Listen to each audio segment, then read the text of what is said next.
আসসালামু আলাইকুম সুপ্রিয় দর্শক, সবাইকে স্বাগত জানাই আমার নতুন পর্বে। আজকের পর্বে শেয়ার করব ক্যারামেলে তৈরি বগুড়ার ঐতিহ্যবাহী মিষ্টি দই রেসিপি। এই দইয়ের স্বাদ সবার নিঃসন্দেহে ভীষণ ভালো লাগবে।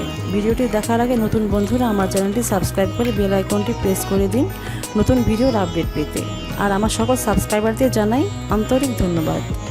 চলুন ভিডিওটি দেখি।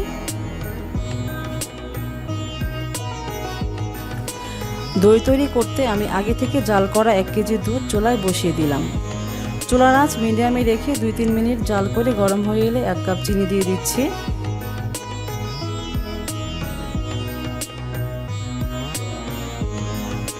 এখন নেড়ে জাল করে দুধটা অনেকটা ঘন করে নিব। 4 কাপ দুধকে 3 কাপ পরিমাণ করে নিব।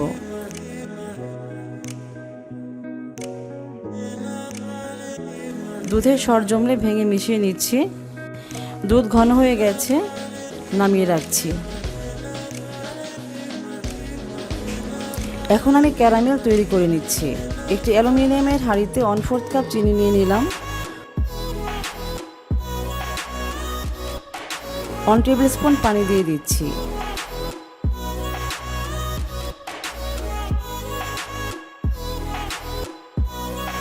এখন চুলা জ্বালিয়ে চুলার আঁচটা মিডিয়াম করে অনবরত নাড়তে হবে।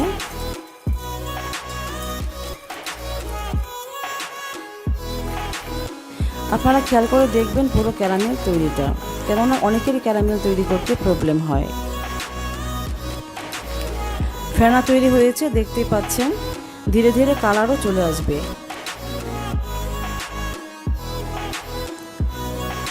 কালার চলে এসেছে। আমি সাদা চামচে করে দেখাচ্ছি। জাস্ট এটুকু কালার হলেই চলবে। এর চেয়ে বেশি কালার হলে তেতো ভাব চলে আসবে, ফলে দইয়ের স্বাদ নষ্ট হয়ে যাবে।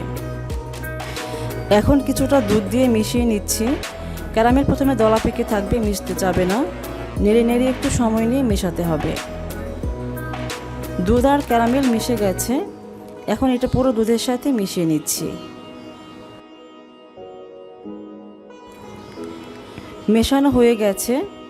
এখন চুলার আঁচ মিডিয়ামে রেখে ক্যারামেল মিশ্রিত দুধ জাল করে 2টি বলক তুলে নিব। নাড়ার মধ্যেই রাখছি। দুধটা ব্রাউন কালার হয়ে গেছে।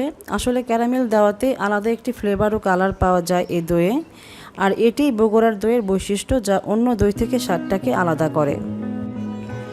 দুধে বলক চলে এসেছে। চুলা অফ করে নামিয়ে নিলাম। দুধটা একটু ঠান্ডা, অর্থাৎ আঙ্গুল ডুবিয়ে ধরে রাখা যায়, এ পর্যায়ে আসা পর্যন্ত ওয়েট করব। এর মধ্যে আমি প্রায় 1.25 কাপ টক দই একটি স্ট্রেনারের সাহায্যে পানি ঝরিয়ে নিচ্ছি। দুধ সঠিক উষ্ণতায় চলে এসেছে। এখন আমি টক দই দুধে মিশাবো। আমি টক দইটা ভালো করে ফেটিয়ে নিচ্ছি। ফেটানো যত ভালো হবে দুধের সাথে মেশাতেও তত কম সময় লাগবে। এবার টক দই দুধে দিয়ে দিচ্ছি। এখন কিন্তু আসল কাজ, অনেক ভালো করে মেশাতে হবে টক দই আর দুধ। অনেকটা ধৈর্য ও সময় নিয়ে কাজটি করতে হবে, কেননা যত ভালো করে মেশানো হবে দইও তত ভালো জমবে। মেশানো হয়ে গেছে। এখন আমি একটি মাটির হাঁড়িতে দুধটা ঢেলে দিচ্ছি।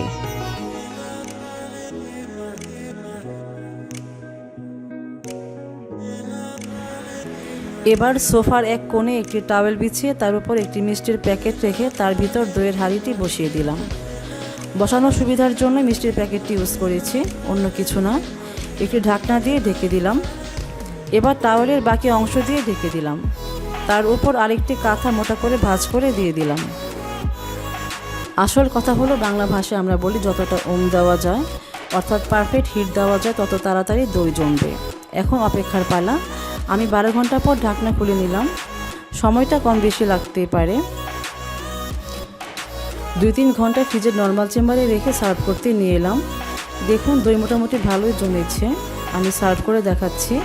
তবে আপনারা যদি 1/2 কাপ গুঁড়ো দুধ 1 লিটার দুধে মিশিয়ে নেন, তাহলে দইটা আরও টাইট হয়ে জমবে। তাহলে বন্ধুরা, এই হলো আমার বগুড়ার ঐতিহ্যবাহী মিষ্টি দই রেসিপি। খেতে সত্যি অনন্য, স্বাচ্ছন্দ্যে আপনারা ট্রাই করতে পারেন। আপনাদের ভালো লাগলে লাইক, কমেন্ট, শেয়ার করে আমার ইন্সপিরেশন বাড়িয়ে দিন, যাতে করে অনেক ভালো ভালো রেসিপি আপনাদের সাথে শেয়ার করতে পারি।